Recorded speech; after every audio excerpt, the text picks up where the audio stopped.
The betrayal Spain fears in Leonor's future. The palace corridor is still before the day begins.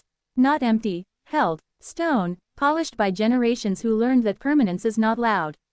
It waits. The betrayal Spain fears is not rebellion. It is a future where the crown forgets what it exists to protect. From the outside, betrayal suggests drama. Defiance. A break with tradition so visible it demands response. Inside the institution, betrayal is quieter. More dangerous. It arrives not through opposition, but through forgetting. For Princess Leonor of Spain, the future is framed not as promise, but as custody. She does not inherit freedom. She inherits continuity. This is the living thread of continuity. The Spanish crown was rebuilt not to rule, but to hold. To absorb pressure without transmitting it. To stand still while the country moves around it. That design was deliberate, born from fracture, from the knowledge that legitimacy, once lost, cannot be legislated back into existence. At first glance, the danger seems external. Political polarization, regional tension, a global climate less patient with symbols that refuse explanation. But those are not the betrayals Spain fears most. By the second minute, the first cliffhanger settles in. What if the crown remains intact in form, but altered in function? Because institutions rarely fall when attacked. They fail when they drift. The Spanish Constitution defines the crown's role with care. Yet it assumes something it cannot enforce. That the crown will remember why restraint matters. This assumption is not written. It cannot be. Continuity here is not abstract, it is embodied in visible presence. Every ceremony, every oath, every silence is part of a language older than the law. National identity is woven into these rituals. Not as nostalgia, but as instruction. The heir is not taught to seek relevance. She is taught to resist it. This is where betrayal takes shape, not as refusal of duty, but as reinterpretation of it. At minute 5, the phrase must return, because the meaning has deepened. Not an act against the state. An act against purpose. A crown that begins to explain itself too eagerly. To personalize its mission. To mirror the tempo of politics rather than slow it. These choices would be legal. They might even be applauded. That is precisely the danger. By minute 8, a deeper mystery emerges, one Spain has never fully resolved. How does an institution designed for endurance survive in a culture that rewards immediacy? The monarchy's strength has always been its distance. Its refusal to compete for attention. Its willingness to be predictable in a world addicted to novelty. But predictability can be misread as stagnation. And stagnation invites help. This is where the pressure becomes subtle. Not demands, but suggestions. Not challenges, but invitations to modernize, to clarify, to connect. Each invitation asks the same unspoken question. Why shouldn't the crown evolve like everything else? The answer is never given aloud. Because saying it would sound elitist. Or outdated. Or afraid. Yet the answer remains structural. Because the crown exists to stabilize what must not be accelerated. At the midpoint, the escalation becomes unavoidable. A future monarch will be judged not only by what she does, but by what she symbolizes at a distance.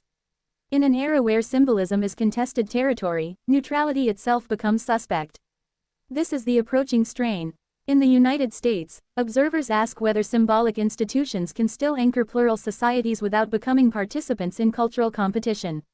In the United Kingdom, there is recognition, quiet, practiced, of how easily a crown can drift from restraint into commentary.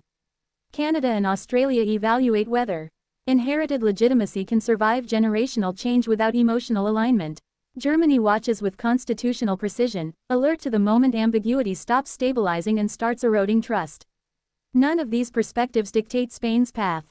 But all of them reflect how fragile institutional credibility has become globally. By minute 14, the point of no return is not a scandal. It is a mindset. The moment when the crown begins to see itself as an actor rather than an anchor. As a voice rather than a presence. That would be the betrayal. Not of law, but of function, because the crown's purpose is not to express Spain. It is to outlast its divisions. At minute 19, the future threat comes into view, not abolition, not revolution, but normalization. A monarchy that behaves like other institutions does not provoke outrage. It invites comparison. And comparison is fatal to symbols built on inevitability. Continuity is not abstract here, it is embodied in visible presence. And presence must never feel elective. As the final minute approaches, the phrase returns with its full weight. The greatest risk is not that the crown will be rejected. It is that it will be reshaped into something acceptable, and therefore replaceable. Spain has seen this before in different forms. Institutions that survived crisis but forgot why they were spared. For now, the rituals hold. The distance remains. The silence still carries meaning. But history does not protect institutions automatically. It watches them, and Spain stands, once again, at the edge of a familiar question. Can continuity be remembered in a future that rewards forgetting? The answer has not been given. And that, for now, is what keeps the crown intact.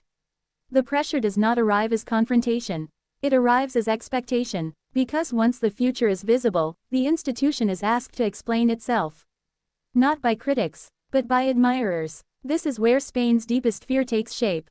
Not that the crown will be challenged, but that it will begin to justify its existence in terms that feel contemporary rather than constitutional. Betrayal, in this context, is subtle. It looks like adaptation. It sounds like relevance. It feels like alignment with the moment rather than responsibility to time. For Princess Leonor of Spain, this is the quiet inheritance. Not the weight of ceremony, but the burden of resisting translation.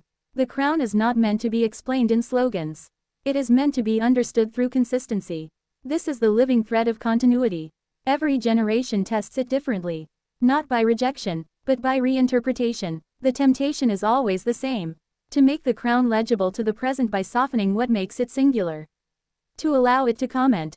To allow it to empathize publicly. To allow it to mirror the emotional language of the nation. Each step seems humane, reasonable, even responsible, and each one carries cost. Because once the crown begins to sound like other institutions, it is judged like them. This is the institutional trap Spain fears most. At this stage, the danger is not scandal. It is familiarity. A crown that becomes familiar loses its ability to arbitrate silence. It can no longer stand above disagreement. It must then survive inside it. By the time this shift is noticed, it is usually defended as modernization, as connection, as growth. But institutions do not grow the way individuals do. They endure by remaining incomplete. By refusing to answer questions that politics must answer instead. This is why the system prizes repetition over innovation. Why the language remains measured. Why the appearances remain restrained. Continuity is not abstract here, it is embodied in visible presence. And presence must never feel expressive. The world outside Spain reads these signals carefully. In the United States, restraint is interpreted as stability under pressure. In the United Kingdom, it is recognized as survival instinct. Canada and Australia see in it the difficulty of preserving symbolic authority without political speech. Germany notes the discipline required to maintain legitimacy without codifying it further. None of these perspectives are loud. They do not need to be. Because institutional credibility is measured long before it is debated. The betrayal Spain fears would not announce itself as failure. It would arrive as success. Approval, popularity, a sense that the crown has finally found its voice. That voice would be the beginning of risk.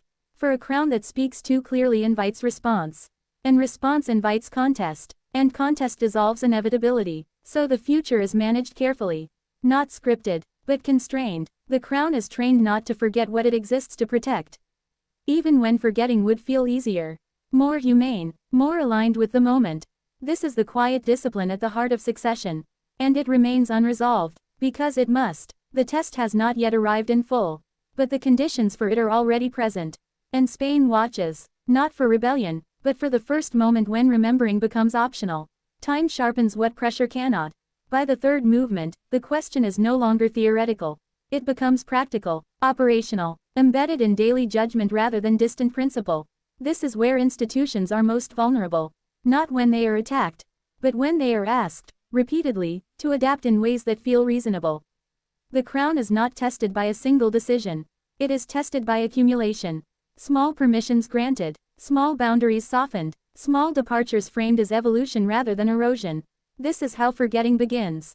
For Princess Leonor of Spain, the danger will never arrive as a clear choice between right and wrong. It will arrive as competing goods. Visibility versus distance, empathy versus neutrality, clarity versus permanence. Each choice will feel defensible. Each will be praised somewhere. And each will subtly alter what the crown represents. This is the living thread of continuity. And it frays not through conflict, but through convenience. The institution knows this pattern well. Spain has lived through moments when symbols were repurposed to serve the urgency of the present. Those moments did not end with collapse. They ended with exhaustion. What follows exhaustion is loss of meaning. A crown that must constantly explain itself no longer anchors debate. It becomes part of it. And once that happens, the betrayal is complete, not because duty was rejected, but because it was redefined. By this stage, silence becomes harder to defend. Every pause is interpreted, every restraint questioned. Why not speak now? Why not reassure? Why not show alignment with shared values? These questions do not come from hostility. They come from expectation. That is what makes them dangerous. Because expectation assumes entitlement, and entitlement assumes negotiability. Continuity is not abstract here, it is embodied in visible presence. And presence that bends too often becomes readable, predictable, and finally, contestable.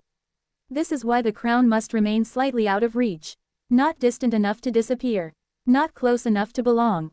The balance is narrow, uncomfortable, relentless. Foreign institutions recognize this stage instantly. In the United States, the concern is whether symbolic authority can remain stabilizing without becoming expressive. In the United Kingdom, there is an unspoken awareness of how easily commentary corrodes neutrality. Canada and Australia watch for signs that inherited legitimacy is being asked to perform emotional labor it was never designed to carry. Germany notes the strain placed on systems that rely on restraint rather than codification. None of this is advisory. It is observational, because institutions do not fail alone. They fail under watch. The betrayal Spain fears would not be announced as change. It would be normalized as improvement. A crown that feels closer, more relatable, more responsive, all admirable qualities. For elected officials, fatal ones for symbols designed to outlast elections. By the end of this movement, the truth settles heavily but quietly. The crown's greatest responsibility is not to meet the future halfway. It is to remain recognizable when the future arrives. That requires saying no without explanation. Holding silence when speech would be rewarded. Remembering purpose when relevance is offered as a substitute. The system holds, but only because it is constantly resisting the urge to be understood on the terms of the moment. The final test has not yet arrived, but the terrain is already shifting beneath it. And Spain knows, from experience, that betrayal does not begin with rejection. It begins the moment an institution forgets. That endurance, not expression, is the reason it exists at all. What remains, in the end, is not a decision. It is a discipline. Spain's fear has never been that the crown will be overthrown. It is that it will survive, change just enough to forget why it was preserved. The betrayal Spain fears is not dramatic. It does not arrive with crowds or slogans. It arrives quietly, through accommodation. Through the moment when restraint feels outdated. When silence feels evasive. When continuity is asked to justify itself in the language of the present. For Princess Leonor of Spain, the future will not be defined by a single choice. It will be defined by whether the crown remembers that its role is not to reflect Spain, but to hold it together when reflection becomes distortion. This is the living thread of continuity.